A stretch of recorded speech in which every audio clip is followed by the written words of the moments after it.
Is there a reason you need a stopwatch, but you don't have one or you forgot it at home? Welcome to iPhone Simplified. I'm going to show you how to use a stopwatch on your phone.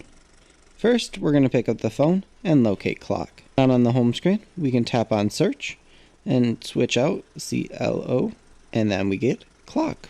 Once in here, it defaulted us to the alarm tab, so we're just going to go over to stopwatch. Here we have start, lap. Very simple. So I can hit start, I can lap, and then I can hit stop. 6.35 seconds.